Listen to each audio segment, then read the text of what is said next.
Hey everybody, it's Tripl-L coming in on a, well for me, Friday morning. Hey, hope you all are having a great day. I am not. I'm joking, I'm alright. But the YouTube screw over is still going on. It's like day 18, I think. Yeah, day 18 of the YouTube screw over.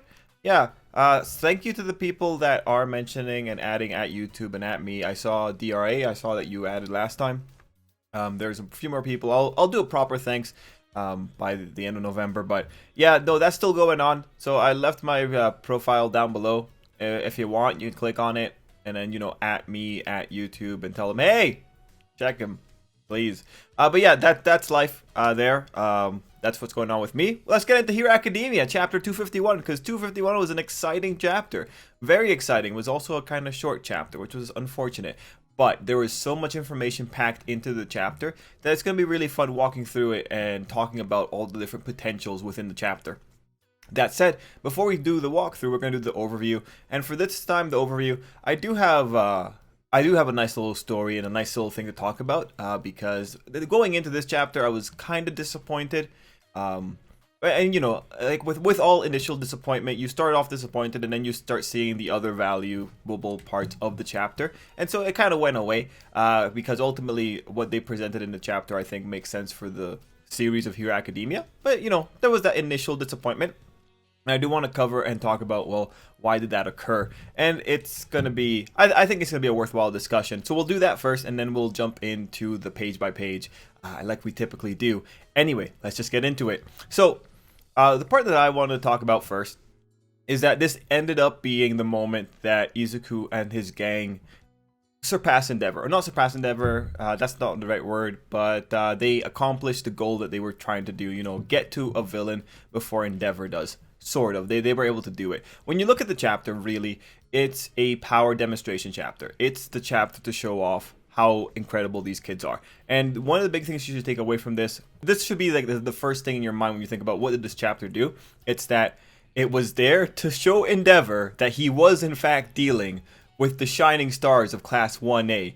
These kids are the most competent people in 1A. So when he's like at the end saying, in only 1 week, it's like, yeah, man, you have no idea. These kids are monsters. Their growth rate is just abnormal.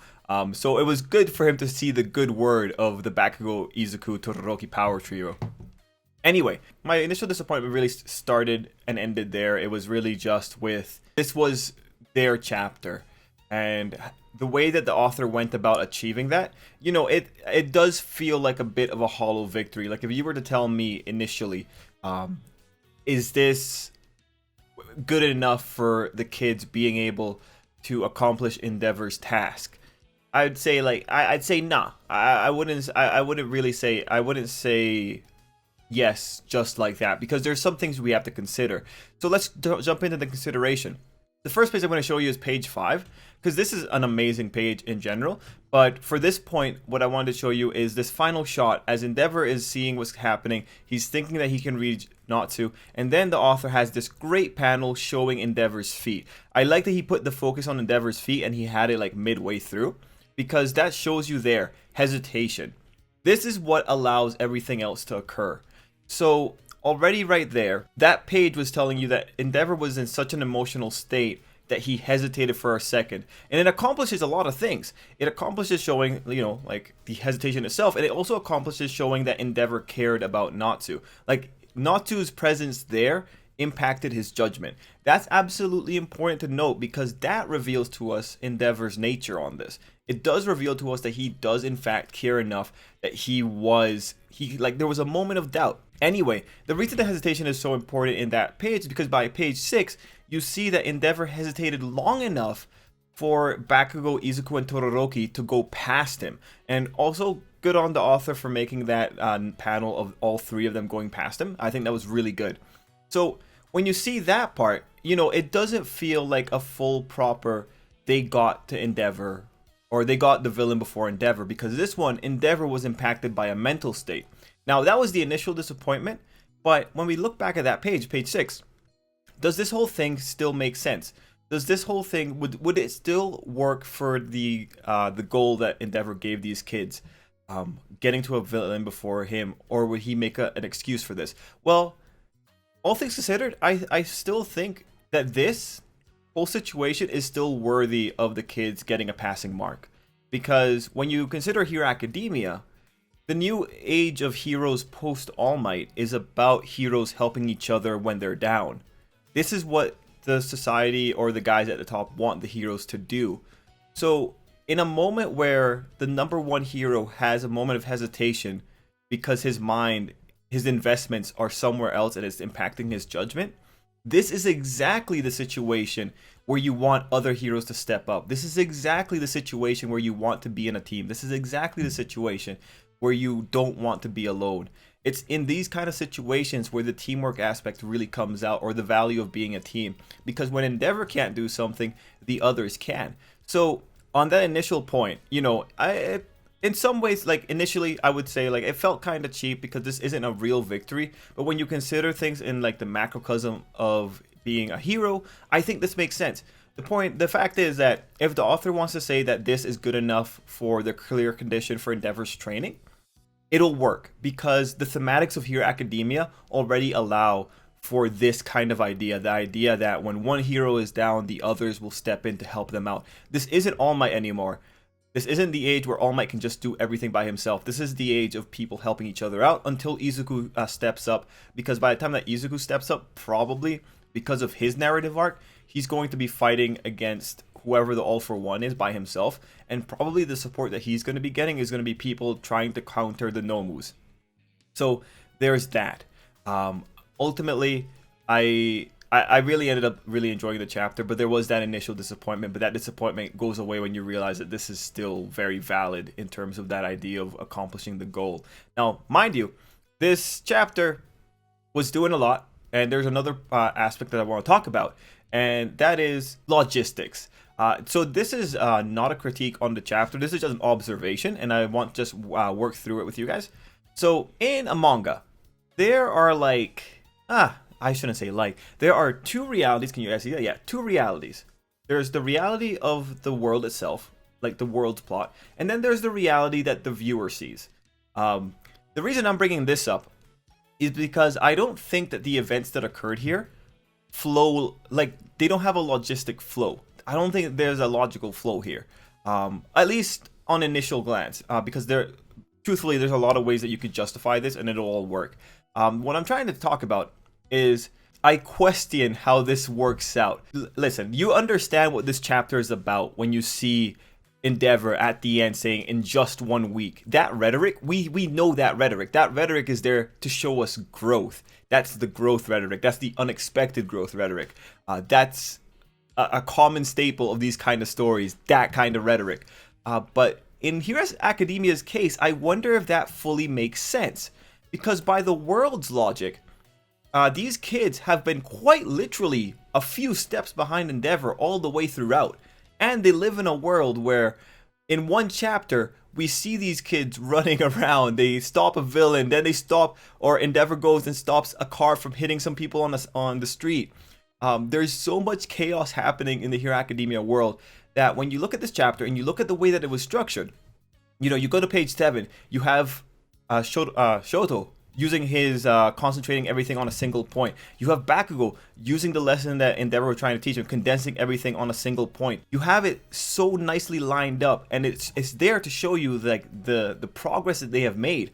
But when you consider that they, even maybe before today, maybe before they went to Fuyumi's house, or sorry, the Todoroki household, they were out in the field working with Endeavor. What I'm trying to say is, since they were with Endeavor the whole time, they shouldn't have had a sudden jump. If anything, Endeavor, if he was working with them throughout the day, heck, even when we were starting with the dinner party, we saw them working with Endeavor on the streets. There should have been a gradual increase. It's not like all of a sudden they're going to apply all their lessons. They should have been applying the lessons all the way throughout the story. What I'm trying to say is that if you follow the logic of them being with Endeavor for a full week, Endeavor's rhetoric of in just 1 week should not have occurred. You understand why? Because he would have been watching them the whole time. he would have been seeing the small increases. He would have been seeing Shoto getting closer to doing his thing. He would have been seeing Bakugo get closer to doing his condensed explosion. Mind you, Izuku doesn't count because Izuku's the one that did something completely different. But that was the thing that got me there. But when you look at it from the world perspective, the rhetoric makes it sound like Endeavor wasn't watching these kids, which I find extremely unlikely given that Endeavor was the guy that saw a guy yawning in his car and was talking about always being aware of the situation. If there's a person who would be aware of how these kids are improving, it would have been Endeavor. He would have been seeing Bakugo and Todoroki slowly improve and not just this sudden application of their abilities here. Just because of the nature of being with Endeavor like for the full week. Now, mind you, when you look at it from that perspective, I feel like you could spot some holes, and then you could even still go in and you could argue like, well, no, maybe this happened because Bakugo, Todoroki, and Izuku were all more fired up to actually apply things. But the reason that I wouldn't encourage that kind of thinking is because if you have another situation like someone about to get run over by a car, it doesn't feel great to say that Bakugo isn't going to be trying his best to try and reach the girl before the car hits her. So it's that's why I would stay away from that. But moving on, when you look at it from the perspective of the storyteller, and you look at it from the perspective of what the story needs to accomplish, and the fact that this is a story that's operating in a business, it needs to hit certain quotas.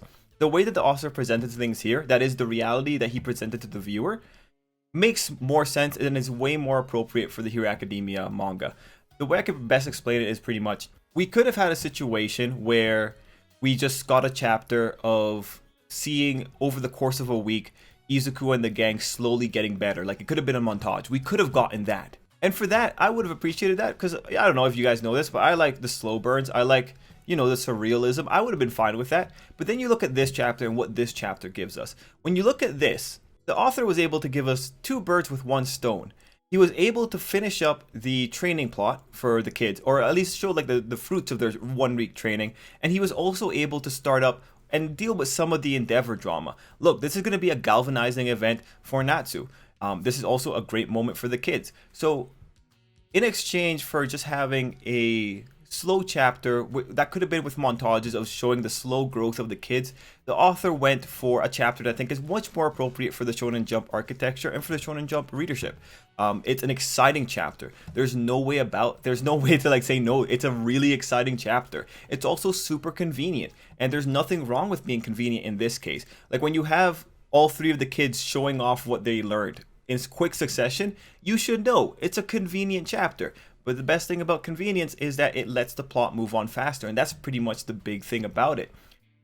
Ultimately, I think logistically, Endeavor's observation that in just 1 week and the way it's presented, I'm not sure in all iterations of the 1 week experience that rhetoric makes sense.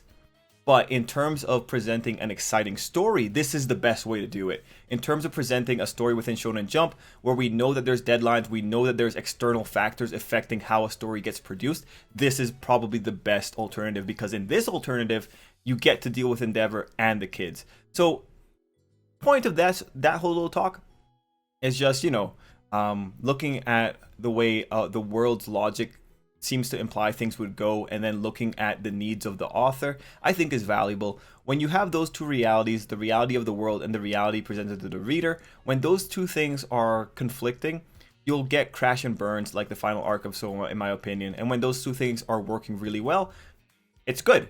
In this case, I think it's all fine. I think this was a very exciting chapter, but I do question the rhetoric and the logistics. Because of the 1 week being mostly unseen content, there's a lot of ways to justify why this was the moment that Endeavor suddenly saw their massive burst of growth. But honestly, if we're thinking about it logically from point A to point B over the course of 1 week, I think Endeavor should have been able to notice that they were slowly improving, aside from Izuku, because Izuku did the totally different thing. Anyway, still, like I said, very exciting chapter. So now let's start the walkthrough proper. Ooh, that was a 15-minute talk. That was quite long. This is going to be a long video. I hope I made myself clear though there. I like the topic. I thought that was cool. So we'll start in page 1. Okay, so the first page, establishing page, I'm going to try and go fast here. The most interesting thing that I found here is that ending was comparing himself to a Nomu. I like that he brought that up because yes, Endeavor has killed a Nomu. Although when you start going into his rhetoric that he's just like those lifeless stalls, you know that this is a person who already sees himself in a pretty bad place. This should make sense. This makes sense with his character. Now the next big thing that I liked in this page is also that they showed the car being taped. Now this was really good because it went into the next page of Bakugo just being amazing. So I absolutely love my favorite panel, definitely the panel where Bakugo's hand burst out of the car. I think that was so nicely done, and then his angry face as he's jumping out of the car, man, amazing. I really love that. I love that sequence of all three of those kids going hard, going fast. They are learning from Endeavor. It was really cool. Now the next part that I thought was also really amazing was the driver stepping in, and it's all in this page. He steps in, sends out the little their costumes. And honestly, I would have thought that these kids would have been fine without their costumes, without their gear. Like Todoroki especially, I thought they would be fine. But I love that because that just shows how much more competent they are.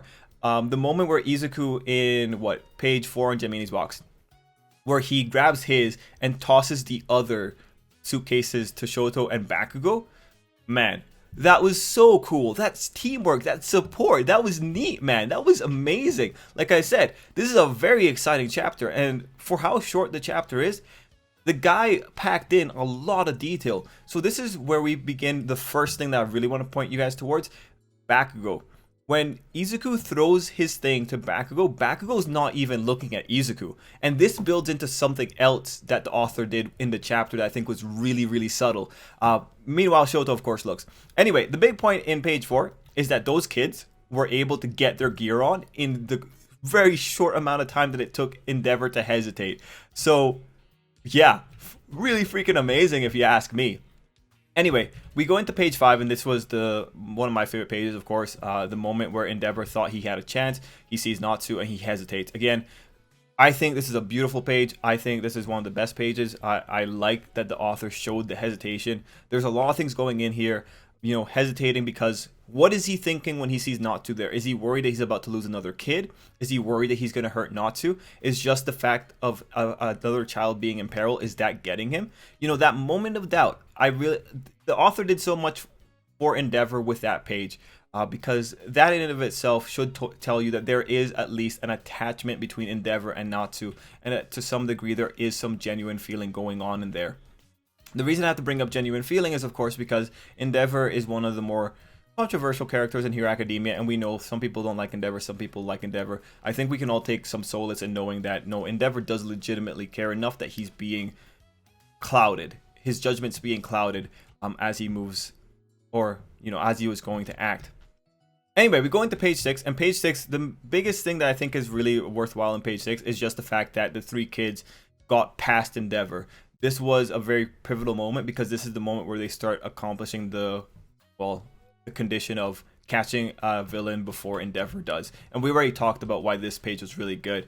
The other things that were going on in that page was just ending. Ending starts reiterating stuff like when your son's on the line, you're going to take me on seriously, that kind of stuff. That once a villain starts reiterating stuff that we already know about the villain, you should know it's a shallow villain. When they start reiterating like that, it's because they have nothing else to offer. That was it. Last week we talked about ending being a plot device. This week confirms it. He's just a guy, a means to an end, a means to get the Endeavor development, the Natsu resolution, and to get the win condition for the kids. That's all he was. Maybe they'll have a nice little talk afterward about it, but right now he seems like a one-shot villain. Anyway, we go into page 7, and that's Shoto approaching hard, and he's coming in with the lesson that he learned. So he's building up power at a single point.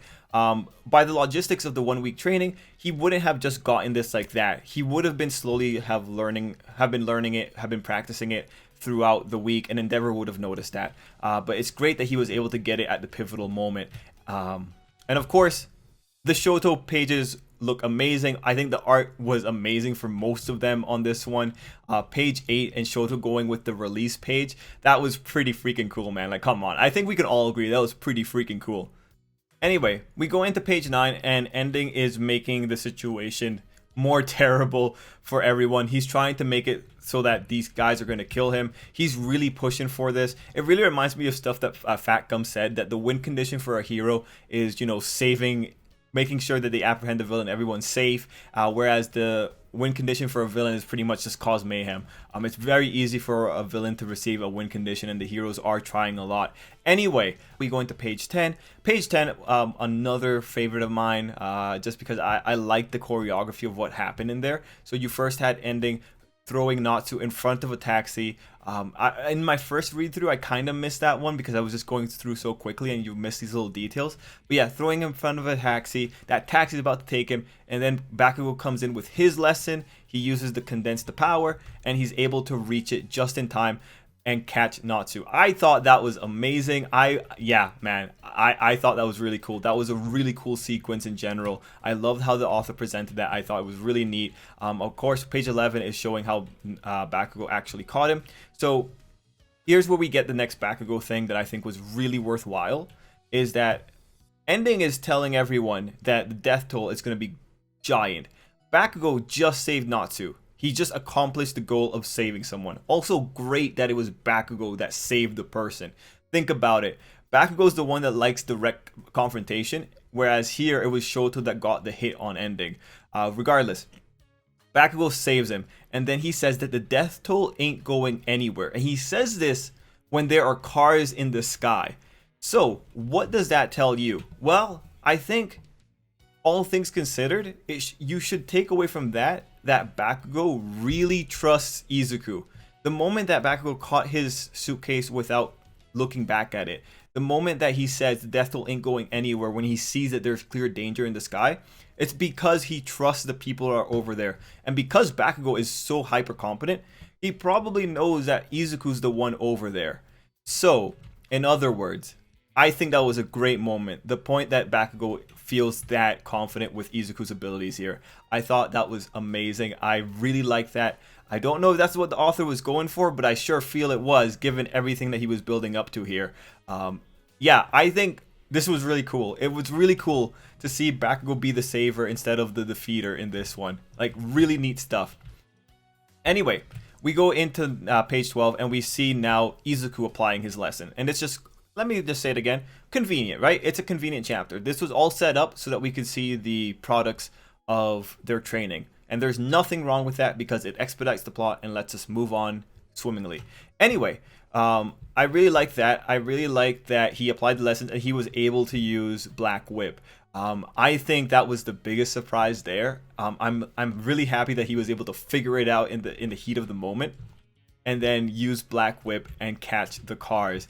Yeah, man, like that page of him catching the cars, like really cool, really cool. Now I do wonder, like when I'm looking now that I'm looking at the page and I'm taking a little second, I do wonder how he kept himself in the air. I do wonder the physics about the situation, just because the Black Whip, he used Air Force to launch himself into the air, then he used Black Whip to grab the cars. But how does he keep himself in the air? I wonder what exactly is the physical system going on there, because if he's going fast into the air, he grabs the car, he suddenly has 3 sources of weight acting on him, such that he should have been jerked down to the floor. Like, him catching those cars in mid-air shouldn't really help the cars unless he's consistently blowing air down. So is he like kicking the air to stay up? Because this just, I don't think this would, I don't know, it depends on like how much momentum was stopped. I need to see this animated. This is definitely one of those things that I need to see animated because I want to see how exactly they're going to make the physics work here. Just because I think the sudden grab of the cars should push Izuku down towards the ground such that he couldn't really stop. Yeah, no, I don't know. I'm sure it's fine because, you know, superhero logic. He was able to get the cars down, but it's just, I don't think the initial blast from Air Force is going to be enough to slow down the cars enough. You know, I don't think that it's going to be enough, to reduce the downward velocity of the cars. I'm just kind of questioning that. He probably did like make a small impulse on it though. He probably did stop it. Anyway, page 14, going away from that, we have Shoto landing the hit on ending and being the one to finish him off. And then this is one of the pages that I think you can see that it's a kind of fast-paced chapter if you didn't already realize that it was fast paced, the swap from Shoto down to Endeavor hugging Bakugo and Natsu, that should be the big indication that okay, this was a fast paced chapter, because you had Endeavor. I think Endeavor rushed in as soon as Bakugo grabbed Natsu, given the flames around him, and is hugging them. So that sudden jump between panels, that's usually the indication of a fast paced chapter. Still all cool. By the end of the chapter, you see Endeavor's face and you see that he is thankful. I think he's having a lot of realizations. He's also just realizing the fact like, oh my god, these kids are amazing. How are they so good? And it's like, Endeavor, you don't even know, bro. You don't even know. Anyway, how much time we got? 27 minutes. All right, I think I went through that pretty quickly. If you didn't notice, by the way, I was able to talk about this. This chapter had a lot of details packed in for what was a pretty short chapter. And there's a lot of really cool things going on here. That Izuku was able to use Black Whip so well and implement the idea. If there was one person, like I said, that should have been seen differently, it was Izuku, because there's a difference between Endeavor telling Izuku to not worry about getting both quirks and then Izuku pulling it off versus Shoto and Bakugo doing what Endeavor told them, right? There's an innate difference in that. He's the one that's doing a bit more application because he probably wasn't practicing a Black Whip. But this is really good. We do know that with Izuku's setup, his mentality is going to matter a lot because we know that his quirks are triggered by his mental state. Like when he wants to grab something, that's what caused Black Whip to go out of control.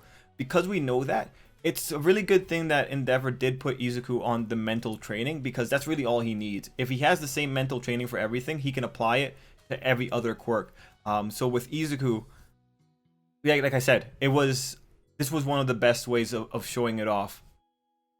And this is one of the ones that I think would legitimately surprise Endeavor. The other two are more of a practice thing. They would have to practice it continuously until they were able to get it. Anyway, guys, thank you so much for watching. This was a really fun video. I hope I was able to bring my points across. Ultimately, what you should be walking away from this is that this was a chapter that was really fast paced, but it accomplished a few goals and was able to push the story forward. I am very excited to see next week, because this week I thought we were going to get some Natsu and Endeavor exposition, but instead you just had that hesitation on Endeavor, and then maybe next week will be resolution. If I was to assume, I would think resolution with Endeavor and Natsu. Maybe Natsu comes up and says something to Endeavor like thank you. We'll have to see. Anyway, let me know what you thought down below, and until next time, I hope you have an absolutely great day.